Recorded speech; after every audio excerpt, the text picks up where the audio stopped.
Be me, 38F, sitting in a basement Airbnb in London. Rain smacking against the single window. It is 3 p.m. on a Tuesday. I am wearing sweatpants that haven't been washed in a week. Just finished a bottle of cheap Tesco wine. Laptop screen glowing in the dim light.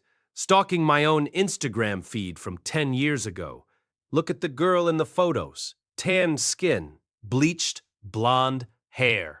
Standing on a cliff in Santorini. Caption says, "Not all those who wander are lost." 5,000 likes. Everyone commenting goals and queen. Scroll down to the comments. See a comment from my mother asking when I'm coming home. I didn't reply to her. Too busy living the dream. Too busy chasing the next sunset. Let's rewind to where the train wrecked. Go back to age 22, fresh out of university with a useless arts degree. Desperate to escape my small suburban town. Felt suffocated by the white picket fences. Hated the idea of a 9-to-5 desk job. Thought I was special. Thought I was destined for greatness and adventure. There was Ethan, my high school sweetheart. He was studying structural engineering. Solid guy. Hands always rough from working on cars. Smelled like cedar and Old Spice. He bought a fixer-upper house at 23. Took me to see it one rainy afternoon. He was so proud of the rotten porch. Talked about knocking down walls. Talked about building a nursery one day. I felt like the walls were closing in on me. I told him I couldn't be trapped here. Told him he was thinking too small. He looked at me with sad puppy eyes. Asked me what was wrong with a simple life. I called him provincial and boring. Broke up with him in the driveway of that house. Packed a backpack the next week. Bought a one-way ticket to Bangkok. Ethan is now the owner of a massive construction firm. That fixer-upper is a mansion now. He married a teacher named Sarah. They have 3 boys who play hockey. I stalk Sarah's Facebook sometimes. She looks tired, but happy. She has a home. She has roots. I have a passport full of stamps and no address. Flash forward to age 25. Living in a hostel in Chiang Mai. Thought I was a digital nomad. Writing a blog that nobody actually read. Surviving on pad thai and cheap beer. Met guys every single night. Packpackers with dreadlocks and guitars. Guys who talked about chakras and energy. I thought they were so deep. Thought they understood the universe. Met Julian from France. He was a photographer, meaning he took photos of naked girls for free. We traveled through Vietnam together on a motorbike. Thought it was the ultimate romance movie. We slept on beaches. Got food poisoning in Hanoi together. He cheated on me with a Swedish girl in a hostel dorm. Left me stranded in Ho Chi Minh City with no cash. Had to call my dad to wire me money. Dad begged me to come home and get a job. I screamed at him that he didn't understand art. Said I was finding myself. Turns out I was just getting lost. Then came the yacht era. At 28, met a guy named Richard in Monaco. He was 50, bald but rich, owned a pharmaceutical company, invited me onto his boat for the summer. I thought I had made it. Champagne for breakfast, designer bags as gifts, posting photos every hour to make my friends jealous. Captions like, "Hard work pays off." It wasn't hard work. I was an accessory, a piece of furniture that could talk. There was a deckhand on that boat. Name was Caleb, American guy, working his way through grad school. He was kind to me, brought me tea when I was hungover, listened to me complain about Richard, told me I was smart and should write a book. He had eyes that looked right through the facade, asked me to leave the boat and travel Europe by train with him, said we could do it on the cheap, said he wanted to get to know the real me. I laughed at him. Why would I leave the champagne and the yacht? Why would I trade luxury for a train ticket? I told him he couldn't afford me. Richard dumped me 2 weeks later for a 21-year-old Russian model. Caleb is now a professor of literature. Just published his 3rd novel. Dedicated his first book to his wife, a woman who isn't afraid of train rides. I read his book in a bookstore last year. Cried in the philosophy section. Security guard asked if I was okay. I wasn't. Hit my 30s and the panic set in. The travel blog was dead. Instagram algorithm changed. Younger girls were doing it better. They were fitter. They were willing to do more for likes. I was getting tired. Lugging a suitcase up 4 flights of stairs wasn't cute anymore. Sleeping in hostels felt pathetic. Decided to try the city girl life in New York. Got a job in PR through a friend.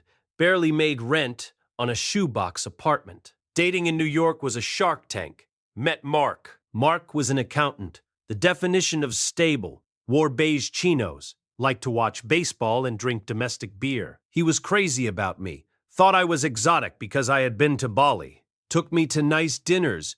Opened doors for me. Texted me back immediately. Never played games. I was bored to tears. There was no drama. No fighting in the rain. No wondering where he was at 3 a.m. I missed the chaos of the bad boys. I missed the highs and the lows. I started picking fights just to feel something. Criticized his clothes. Mocked his taste in music. Flirted with the bartender right in front of him. Mark proposed to me after a year. A modest diamond ring. Asked me to move to Connecticut with him. Said we could have a garden. Said he wanted to take care of me. I felt like I was being suffocated again. Told him I wasn't ready to settle. Told him he was holding me back from my potential. I cheated on him with a DJ named Zax. Zax lived on a couch in Brooklyn. Zax had a drug problem and a God complex.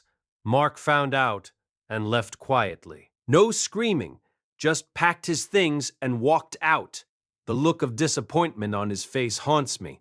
It wasn't anger, it was pity. He pitied me. Zax stole my laptop and pawned it. Mark is now a CFO, married to a pediatrician. They run marathons together. They look like a team. I look like a train wreck. Now I'm 38. My skin is damaged from years of sun without sunscreen. My liver is tired from years of networking drinks. My resume is a joke. A string of random jobs and freelance gaps. I have no savings, no retirement fund, no property. My friends from home stopped inviting me to weddings. They know I'll just complain about the venue. Or try to hook up with the groom's younger brother. Or just not show up because I'm in between cities. My parents are getting old. They sound tired on the phone. They stopped asking when I'm getting married. Now they just ask if I have health insurance. I lie and say yes. I don't. Had a health scare last month. Found a lump. Sat in the free clinic waiting room for 6 hours. Surrounded by people who looked as broken as me. Realized I had no one to call. My contact list is full of people from all over the world. Davide, Rome. Sven, Berlin. Hiro, Tokyo. None of them would pick up. None of them would care. The lump was benign, but the fear was malignant.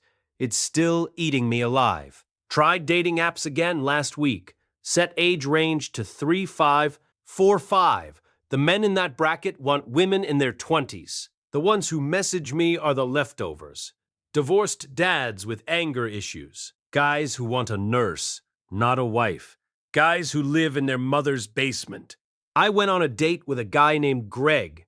He spent 2 hours talking about his ex-wife. He split the bill down to the penny. He drove a rusted sedan that smelled like wet dog. I looked at him and realized he was my league now. I am the rusted sedan. I am the wet dog smell. I used to turn down guys who offered me the world. Because the world wasn't enough. I wanted the galaxy. Now I can't even get a decent planet. My sister called me yesterday. She's the boring one. Stayed in our hometown. Married a guy who sells insurance. She was crying. Not sad tears, happy tears. Her oldest son got into Harvard. She and her husband saved for 18 years for this. They sacrificed vacations. They drove old cars. They built a foundation. She thanked her husband for being her rock. I hung up and threw my phone across the room, shattered the screen. Can't afford to fix it. Now I have to swipe through the cracks in the glass. It's poetic, really, viewing my broken life through a broken screen.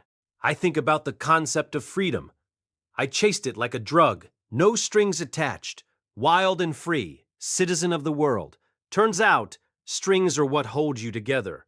Without strings, you're just falling. And I have been falling for 20 years. I hit the ground a long time ago. I just didn't notice because I was too busy taking selfies. The silence in this apartment is deafening. No kids laughing. No dog barking. No husband asking how my day was. Just the hum of the refrigerator and the sound of the rain. I open a new tab on my browser, search for entry-level jobs for 40-year-olds. The results are depressing. Customer service, data entry, retail. I used to think I was too good for a desk. Now a cubicle looks like a sanctuary, a place where I belong, a place with a steady paycheck. But who hires a 38-year-old former influencer with an attitude problem? I am unmanageable. I am unlovable. I am undone. I look at the engagement ring ads popping up on the sidebar. The algorithm is mocking me. It knows I look at them. It knows I linger on the photos of happy couples. I remember the weight of the ring Mark gave me. It felt heavy at the time, like a shackle. Now I realize it was an anchor to keep me from drifting away. But I cut the rope, and now I am lost at sea. The wine bottle is empty. My head is spinning. Tomorrow, I have to check out of this Airbnb. I don't know where I'm going next. Maybe a cheaper hostel. Maybe a friend's couch if I beg hard enough. The adventure is over. The credits are rolling. But nobody is watching, and I am the only one left in the theater, sitting in the dark, waiting for a post-credits scene that isn't coming. Just me and the dark, and the cold rain. Forever.